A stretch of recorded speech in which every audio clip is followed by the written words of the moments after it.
the Icons of Real Estate podcast. Are you ready to learn the proven money-making secrets from eXp's top-producing Icon agents? If you are an ambitious eXp agent ready to skyrocket your business, this podcast is for you.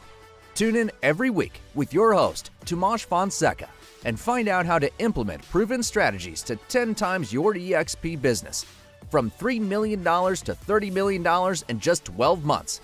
Brought to you by the Masters in Real Estate Marketing, Arter SEO. Hello, guys, and welcome to another episode of Icons of Real Estate podcast. With us today, I have Andrew Iremonger. He's one of the two team leaders for the Emerald Group, brokered by eXp Realty and operating from sunny Florida, although today is a bit chilly, according to Andrew. And Andrew Iremonger aspired to bring about a better experience for both sellers and buyers during their real estate transactions. With 16 years of experience and an Icon agent status on the wall, Andrew helped countless buyers into their dream homes without a single complaint to date. And I hope today you won't get one as well. Welcome to the show, Andrew. Thanks for having me, man. So usually we start with your real estate journey. So please do tell us. So I started about 8 years ago. I was fresh out of the military, a huge introvert. So a lot of people were telling me not to get into real estate, and I was a little bit stubborn, so I decided to do it anyway.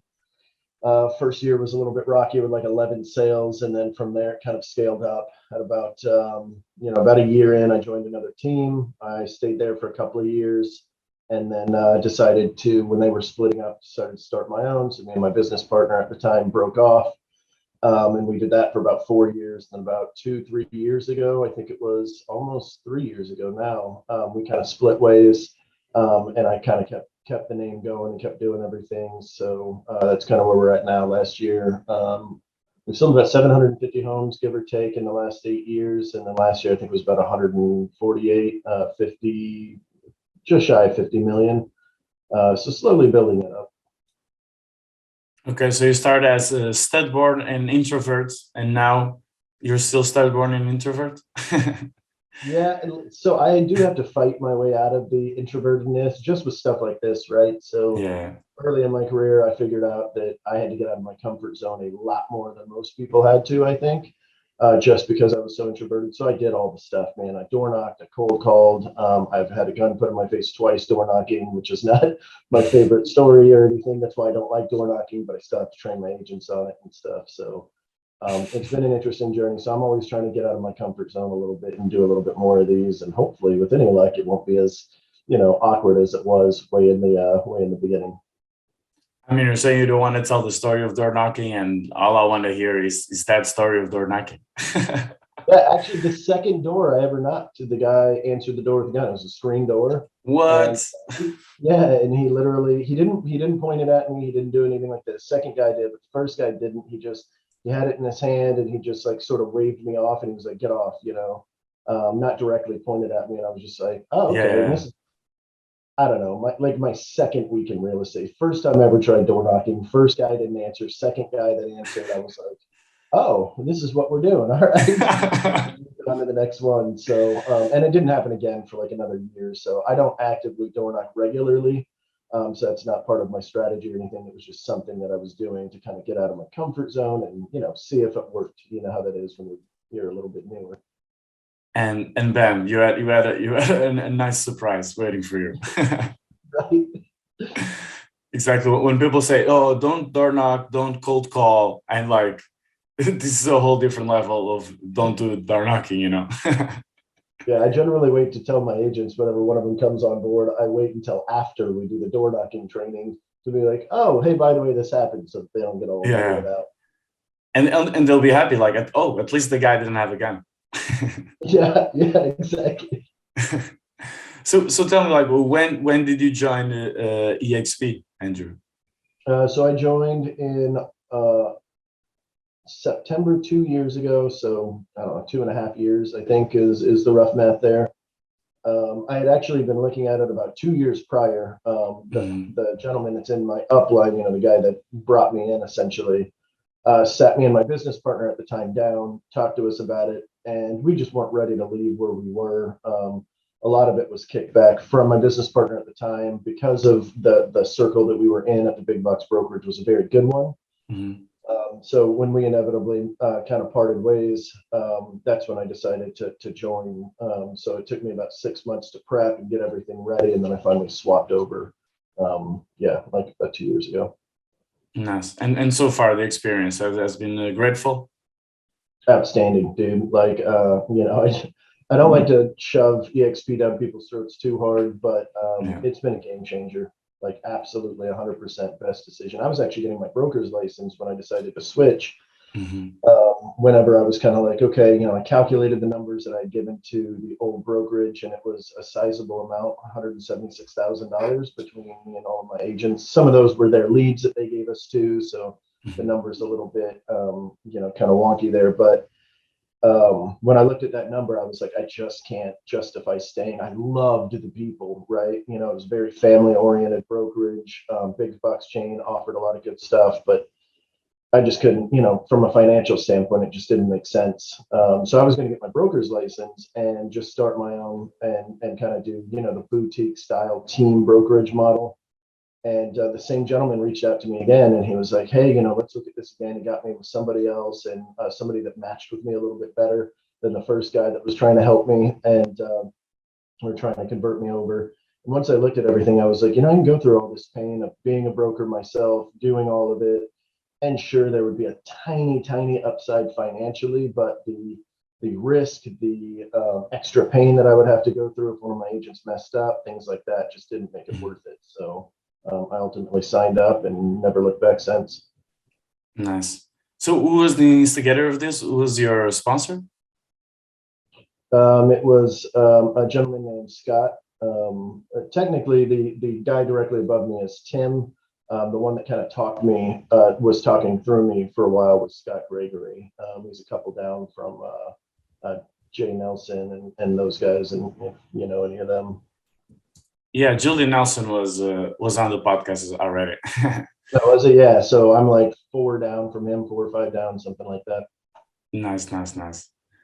Okay, so let's get into deliver some value here to our audience, Andrew. And you told me that you specialize in buyers and sellers experience, and we all know the real estate business is competitive, and you need to ensure you make all your customers feel special, right? So what do you think is your approach on this? A lot of it is just kind of the standard stuff we should all be doing. Great communication. We've got an entire system from start to end, with a lot of different things that are happening throughout that process. Everything from the second they hit us online. We have a lead coordinator that starts messaging them, nurtures the relationship. A lot of these online leads right now are 2 years out whenever they find us. So it's a lot of building that relationship so they kind of get to know our circle. They're getting a lot of a lot of value from us in general until they're ready to go. Mm-hmm. And then once they're passed off to an agent. The agent does everything they're supposed to do. We do a great buyer's consult. We kind of go over the entire process so that we're eliminating how many homes we're showing, and we're directly at what the client wants, whether buying or selling. So we tailor that experience a little bit more to them. But the big thing is to not have to show 15 homes. I mean, the market's crazy right now. I'm seeing agents complain left and right about it. So more than just what's on top of the market, we also stay on top of, like for our buyers, we stay on top of what's off market. We stay on top of, what do we have coming up in the pipeline that might be good for them, because we're high military area here. And so a lot of them still need closing cost assistance. And as anybody watching right now knows, it's very hard to get in our market. So we alleviate a little bit of that by finding an off-market deal or finding something that tried to sell and didn't, and then matching them up directly. So it's a little more than just prospecting just to prospect and get business. It's now like, hey, we're trying to play matchmaker. Yeah, exactly. Make the perfect home. Right. And one thing to focus as well, like educating your customers, right, or like on the home buying process or the home selling process, like. How do you do this? Like, is that like one of the consults you have, or do you have like any informational materials so they can take home? Yeah, absolutely. We have a whole buyer consult package. It's, I don't know, maybe 10 to 12 pages, something like that. Maybe less than that, maybe 8 to 10, something. But a bunch of that they can take home with them, and it kind of goes over first what they're looking for. So we go in depth a little bit on, hey, beds and baths are great, square footage great, city is great. That's not enough information. What do the countertops look like? What are the flooring? What does the flooring look like? What does the neighborhood feel like? And we really dig into all of that so that we can pinpoint these things, and then we can use those. Because what a lot of agents do, and what I found early in my career before I started doing the consult, was we would go see a property, and their must-haves, it would be 3-bed, 2-bath in Destin, Florida, under 400K with a yard. And then we would show up to the house, and they would look around, and we'd be there 5-10 minutes, kind of ask them what's going on. They'd go, well, I really want a garage. Okay, well, that would have been really good to know earlier. So that's where the consult kind of came from. And, I think it's obvious to a lot of people that have been doing this a lot to do that consult, but a lot of agents aren't. And so starting to throw that in the mix really helped with, reducing the amount of times that we're showing. We're somewhere around 3.5 showings per client right now, even with as crazy as the market was. And we were down to about 2, a little over 2 per person, back before the market went a little crazy. So I think doing the consult is very important. We also discussed the process, so there's no surprises. The state of the market right now, what an offer is going to have to look like, and then where the hiccups are at the moment, right? So, real estate goes in waves. One year repairs are a really big thing. Then right now it's roofs and water heaters. So we're talking to them about that, explaining to them what it's going to look like. We're probably going to have to go in as is. We're going to have to, and we just give them the whole spiel so that they know exactly what they're going with. And they don't go into the first property thinking, well, I'm going to offer a 5K under list price and ask for $5,000 closing cost assistance and then lose it. Yeah, so it's just be the transparent as possible. Yep. And so about the relationship, because you seem like a very friendly guy. Like, how personal do you get with your customers? I mean, fairly personal. We spent a lot of time together early on in the process through the phone calls, the consultation. And it's all going to depend on the person, right? Like if somebody seems like they don't really need as much hand holding, I'll be backed off a little bit more. So I just kind of play it to what I'm feeling they're feeling, and then kind of go from there. Yeah, so like there's not a limit to it. It's basically like it depends from each to each, right? Yeah. If I've got one that, every time we need to do something, they want to go out and, grab a soda or a beer or something at the bar and talk about it, like I'll do that, but if somebody just wants, hey, get me the house and just talk to me when certain vital steps happen, then great, then that's what they're going to get to. Yeah, perfect. So how about after closing them, after either like selling their home or having their home bought, like what do you do then? So that's actually where I think most of the work starts, in order to keep your past clients with their name always in your mouth, sort of thing. So they instantly go into what we call our sold program, which is built out into KV Core, which is the CRM that EXP provides for us, and it builds out this whole program for them. It reminds the agents to do things like add them on social media, find out their birthdays, add those into your calendar with reminders a week before, a week of. So you can kind of go there, purchase anniversaries. We also do what's called a portfolio review, which we like to take it up, a little bit of a notch up. A lot of people do CMAs. And we actually got the portfolio review from another coach named Jared James, a real big popular coach. And we kind of took that and ran with it. So every quarter, first they go into, I'm kind of bouncing around, but first they go into HomeBot, so that they're getting those monthly updates. Every quarter they're getting updates manually. And then once a year, we like to give them a call and do a portfolio review. Actually, bring them in if they want to, Zoom call if not, and have a no kidding talk about, hey, here's where you're at, here's where your equity's at on this home, here's what you can do with it, here are your options. So it's more than just, well, great, you've got a house that has $100,000 equity. Well, okay, great, what can you do with that? So some of our clients, we just had one about 2 months ago, 2-3 months ago, call me and they go, hey, we've got some pretty good equity in this. Let's go ahead and pull this out, and then we're going to buy some rentals with it. And I've got another guy doing that right now. He's trying to find his next deal. So we're providing that extra value, and it obviously helps us out a little bit. We get extra sales from. That's not really the intention. I like to want to, I want to build long-term wealth for a lot of these people that want to. There's some of them, they just want to buy their house, get their equity, live in it peacefully. That's great. But for others, they have those dreams of doing extra things, but they don't know how to, right? They're doing Google searches and they're not able to just get over that line. So that's a little bit of what we do. We also reach out to them every 3 months afterwards, typically, and we do about 6 events a year. We just held a donation thing for one of the dog shelters out here. So we invite all of them to that. It's just another good touch. And it provides the agents with a good reason to touch people as well, instead of just like, hey, how's it going? It's like, hey, come out here and support the pups. Like, we need your help, right? So we kind of do a lot there, and try to provide as much value even after the sale as possible. Yeah, even actually, like after, like even more after the sale than before, right? Because they're already a trusted customer that could be a repeated or a referral source. Yeah, 100%. So from 16 years of experience, was those 16 years all in Florida? So I actually only have 8 years of experience. The other previous might have been when my business partner was added in, or maybe an addition of all the agents on the team. But for me personally, it's been 8 years. It's all been here in Florida, in the same kind of area, basically the Panhandle, Pensacola to Panama City, and everything in between. Okay. Glad to make that clear. But yeah, what do you think those 8 years of experience, what do you say like is the number one lesson that has taught you? Oh man, there's so many lessons in real estate. I don't know. I think that the number one thing that we like to do is treat our customer like they're our best and only customer. That's really important to me. They shouldn't feel like you're too busy for them. They shouldn't feel like you can't answer the phone, which I am terrible at answering my phone. I keep my ringer off. But I'm always very quick about getting right back to them. But trying to treat them like they're the most important thing in the world is a huge deal for most people. And I think, especially like for the icons that are on your show, a lot of times we forget about that because we're cranking them out. We're doing 100, 150, 300. Some people are doing 3,000 deals.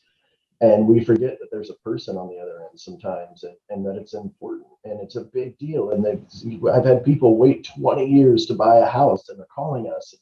So we should celebrate that and make it exciting for them, Yeah, exactly.